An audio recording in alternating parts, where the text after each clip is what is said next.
Good day everyone, I am Leila Marty Crisandra Embero. Today, we will be discussing the construction material called timber. Pero bago ang lahat, balikan muna natin kung ano nga ba yung mga tinalakay natin na nakaraan, which are steel and wood. Makikita natin sa presentation na pinagkaiba nila. Yung steel, may warranty. Yung wood, wala. And alam naman natin na pag steel ang ginamit natin, quick installation lang siya. However, yung wood, mahaba-habang installation na pagdadaanan natin. Tapos, pangatlo, steel leaves no waste. However, yung wood, marami. Like yung pinagkata natin, yung mga parang mga mugmug ng wood, ganon.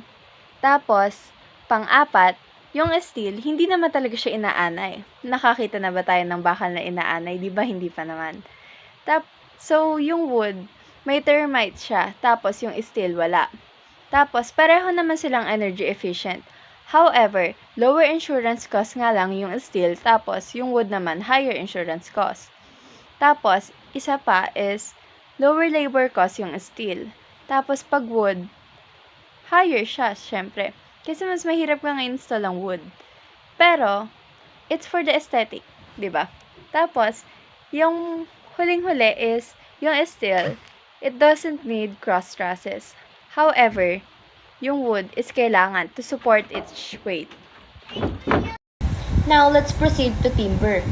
Timber, or most commonly refers to the wood of trees that can or will be used for building materials. It is renowned for its strength and durability. It has excellent load-bearing capabilities, making it ideal for the wide range of construction application.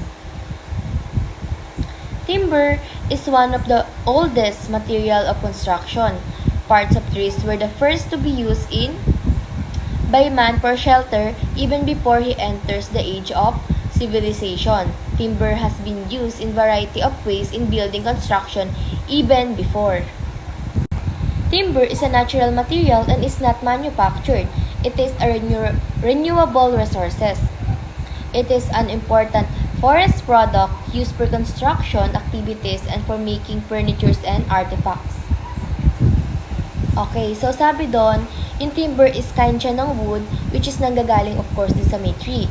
It can be used in construction and it is widely used for building materials. Also, yung mga furnitures like yung mga tables, yung mga chairs, ano pa ba, yung cabinets, yon. So, it is essential on it. Also, yung timber, primary material siya na ginagamit from framing, flooring, roofing, and so on due to its strength and durability. O yung lakas or yung tibay niya. So, dun siya yung parang, yun yung pinaka-function niya. That's why ginagamit siya for framing, flooring, and roofing. So, also yung workability niya. It's easy to cut, shape, which makes the work easy or sinisimplifies niya yung construction process. Okay, so, one of its characteristic then is yung strength to weight niya. So, which make it both sturdy and lightweight. And of course, kailangan din natin i-consider kung bakit natin siya gagamitin, di ba? So considering using timber din is the cost and the availability. Of course, yung timber is widely available siya and often more cost-effective compared dun sa may other material. This make it a practical choice for large scale of construction and renovation projects. Also, yung availability niya. We know naman na wood or trees are sustainable material sila. So, using it sa mga construction can align as eco-friendly practices and ma-reduce niya yung mga bad environmental impact compared sa mga non-renewable. Now, let's proceed dun sa mga parts ng timber which are the converted timber, wrapped timber, and standing timber. So, the first one is the converted timber. So, sabi dito, this indicates the timber which is cut into suitable sizes. So, meaning, ito yung mga timber na nakat na siya into sizes, yung mga desired sizes para sa kanila. Next naman is the standing timber.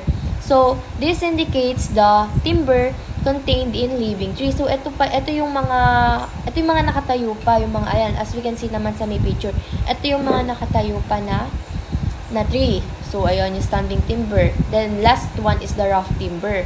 So, sabi dito, this indicates the timber which is obtained after felling of trees. So, ito yung mga kahoy o yung mga timber na kinukuha lang siya after mapall ng trees. Like, for example, is may bagyo. Then, yung mga puputol na puno, yun yung i-obtain nila. So, that's the rough timber. Okay. Now, proceed naman tayo dun sa may classification of timber. So, yung classification 1 natin is classification based on mode of growth. On the basis of mode of growth, there are trees are classified as exogenous tree. So, ito. Sabi dito, yung exogenous tree daw, trees grow outward by adding distinct consecutive ring every year. This ring naman ay tinatawag siya na annual ring. So, we have here a picture. Makikita nyo, meron tayong example dito. So, ayan yun. So, nadadagdagan siya ng rings or what we call the layer. Ayun, nadadagdagan siya ng layer each year. So, nadadagdagan siya. So, ito, may mga example tayo dito ng exogenous tree. And, of course, yung exogenous tree natin, meron siyang dalawang types which are the coniferous and deciduous. Okay, so let's start dun sa may coniferous. So, sabi dito, coniferous trees are having cone-shaped leaves and fruits. The leaves do not fall till new one are grown. They yield softwoods. So, I also have here yung picture ng or example ng coniferous tree. So, as you can see here, para siyang yung Christmas tree. And most commonly, nakikita siya sa mga mountains. Yon. So, yan yung coniferous tree. So, sabi nga dito is cone-shaped. So, as you can see here, cone-shaped siya. So, ayun. Okay, so the second one is deciduous. So, deciduous, trees having broad leaves. These leaves falls in autumn and new one appears in spring. They yield strong wood and hence they are commonly used in building construction. So, deciduous trees are having broad leaves. These leaves falls in autumns and new one appears in spring. They yield strong wood and hence they are commonly used in building construction. So, I also have here yung example ng deciduous tree. So, as we can see is broad leaf siya and most commonly nakikita siya sa ibang bansa which country yung merong autumn and spring. So, another classification of timber based on mode of growth is endogenous trees. These are trees that grow inwards and has fresh fibrous mass in the innermost portion, like for example, bamboo. They are not useful for structural works. The classification of softwood and hardwood have commercial importance. The difference between is as follows. So, dito sa slide na to, makikita natin yung bamboo and palm, which is an example of endogenous trees. So, next is, we have the difference between softwood and hardwood. Unang-una is yung annual rings nila. Ano nga ba annual rings? Makikita natin na, kunwari, ito yung puno, tapos, you will cut a part of it lang. Makikita mo, pag pinull out mo yung part na yon, makikita mo yung parang may rings siya na nakabilog doon sa inside na yon. Makikita natin agad yon kasi parang it symbolizes yung growth nila. So, sa softwood, annual rings are distinctly. Tapos, yung sa hardwood naman, annual rings are seen indistinct. So, dun pa lang alam na natin kung ano pinagkaiba nila. Yung annual rings sa softwood is makikita natin agad. However, sa hardwood naman, hindi. So, next tayo is yung color nila. Yung softwood, yung color niya is light. However, yung hardwood naman is dark. Tapos, softwood have lesser strength in compression and shear. However, yung hardwood is stronger than the softwood. Hindi naman natin sinasabi na malakas yung yung strength niya in compression and shear. However, much better lang siya kumpara sa softwood. So, medyo may assurance tayo sa hardwood compare sa softwood. Next natin Yung softwood kasi, they're light. However, yung hardwood naman, they are heavy. Kumbaga, yung softwood, magaan lang siya. Madali mo siya mabibitbit. However, yung hardwood, hindi. Ganon. Tapos, next natin is their fire resistance. Softwood has poor fire resistance. Kumbaga, madali sila masusunog. Merong wood na matagal masunog, di ba? Pero yung softwood, parang mabilis sila masusunog compared sa hardwood na hindi. Kasi, fire resistance is better than that softwood. Yun yung hardwood. So, mas siya, parang mas fire resistant siya compared sa softwood. Tapos, next natin is structure is resinous for the softwood and sa hardwood naman, structure is close grain. So, ano nga ba yung resinous? Sa pagkakaalam ko, ang resinous is madagta. However, yung structure naman ng close grain is, alam nyo yung parang pag nag-polish kayo ng nag-cut kayo ng trees, tapos pag pinolosh nyo, parang napaka-fine ng appearance niya. Yun yung close grain. Hindi siya ganong visible. Kasi pag nag-polish ka ng wood, like kunwari, nag-cut ka na, tapos pag nag-polish ka, parang may mga waves siyang ganon. Merong visible talaga yung mga waves na ganon. And, that is open grain. Yung close grain naman, hindi siya ganong visible. So, dito na tayo sa pangatlong classification. Etong classification naman na to based on durability or kung gaano siya katagal yung wood na tatagal pagka ginamit siya sa isang structure, ganun. Durability tests are conducted by the Forest Research Establishment. They bury test specimen of size 600 by 50 by 50 mm in the ground to half their length and observe their condition regularly over several years. Then timbers are classified as. So, meron tayong tatlong classification ng durability. Meron tayong high, moderate, hanggang low. Sa high durability natin, tumatagal siya ang average life niya to 10 years or more than 10 years. Sa moderate durability naman, ang average life na tinatagal niya ay 5 to 10 years. Yung low durability naman, ang average life niya ay less than 5 years. So, punta tayo sa pang-apat na classification. Classification naman to based on grading. So, in IS 883-1970 classifies the structure timber into 3 grades: select grade, grade 1, and grade 2. So, meron tayong tatlo, yung select grade, grade 1, and grade 2. The classification is based on permissible stress defects. So, based on stress defects yung classification ng grading na to. So, meron tayong ng una, yung X or yung most common classification. Ay, by the way guys, yung forest departments pala yung nagka-classify ng mali. Properties of timber. 1. Color. Kapag bibigay ng insight sa strength at durability ng timber, dapat ang color ay uniform. Kapag mas dark colored, mas matibay at mas resistant sa pagkabulok. Example nito ay ang cedar at dark wood. Kapag naman ito ay mas lighter, siya ay isahan na hindi ito resistant sa pagkabulok. Example nito ay mga poplar at basswood. Second property is odor. Dapat pleasant yung amoy, merong distinctive aroma. Ang amoy is ang indicator ng klase at kalidad ng timber. Unpleasant indicates decay.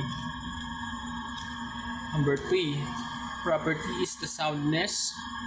Is the critical factor to determine the quality of timber. Dito malalaman natin ang timber ay walang sira, resistant sa pagkabulok, matatag at matibay. Dull sounds indicates decay. Number 4 is the texture. Nag-i-influence sa itsura, tibay, overall performance ng isang timber. A good timber is has fine, smooth, and even texture. The bad one has spongy, soft, that indicates weak wood. Number 5 properties is the grains. Ito ay arrangement ng wood fibers. It influences both aesthetic appeal at practical performance na nagbibigay impact sa tibay, lakas at workability ng timber.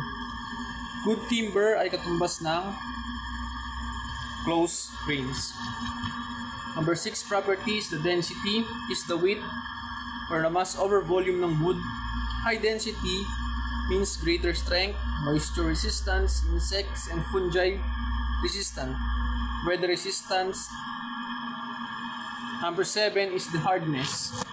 Susukat by its resistance to indention or scratching. Dapat wear at tear resistant siya. The harder the timber, the more resistance to dent, scratch, wear at tear. Number 8 is warping. It's the cost of uneven expansion or contraction of wood fibers. Ang wood ay isang hygroscopic materials. Ibig sabihin, absorbent siya sa moisture from the surroundings environment. Sabihin kapag good timber, do not warp kahit magbago man ang panahon kapag mainit. Sabihin kapag mainit, lumiit. Number 9 is the toughness. It's the combination of strength, it is the resistance to deformation, at ductility, yung kakayanang mag-deform without breaking. Toughness is the ability to withstand sudden shocks, impact, and vibration without fractures and damages. Number 10 is the abrasions. Good timber do not deteriorate or yung humihina dahil sa wear. Number 11 is the strength, resistance to deformation. Number 12 is the modulus of elasticity. It directly relates to the wood's stiffness and ability to resist deformation under load. Number 13 is the fire resistance. Sabihin ng fire resistance is the stability ng isang timber na ma-resist yung fire. Ang mga example nito yung mga Nara trees. Number 14 is the permeability. It directly affects how easily the liquids and gases can pass through the wood. Ibig sabihin, the higher the permeability of the timber is the mas mahina siya. Now, we will have the uses of timber. Timber is used for the following works. So, unang-una, for heavy construction works like columns, trusses, and piles. Yung columns, alam naman natin yan kung ano yung columns, yung poste. Yung poste ng bahay, poste ng building. Yun yung columns. Tapos, yung trusses. Alam natin yan kung ano yung trusses. Yung makikita nyo sa bubong nyo, parang nakapahouse siya, ganon. Tapos, yung piles. Ano nga ba yung piles? Yun yung parang nakabaon sa lupa para to make your foundation much more better or para earthquake resistant siya. And next is for light construction works like doors, windows, flooring, and roofing. Sa doors, makikita naman natin na mostly yung mga doors gawa talaga siya sa timber or sa wood. And sa windows din, mayroong mga windows na ganun. Like, kunwari, pag nagpunta ka sa baryo, makikita mo yung mga windows, gawa siya sa wood. And hindi siya gawa sa stainless steel or sa sa glass. Sa flooring naman, meron din mga ganun. Like, parang yung mga wood, parang they are used more on nung mga unang panahon. Parang madalang na lang yung mga gumagamit ng flooring na wood these days, as well as sa roofing. Pero mostly, yung mga ganito, makikita mo na lang na sa kubo-kubo. Ganun. Yun sa mga kubo. Makikita mo na lang siya na ginagamit for flooring and roofing yung timber. Next is for other permanent works like for railway sleepers, fencing poles, electric poles, and gates.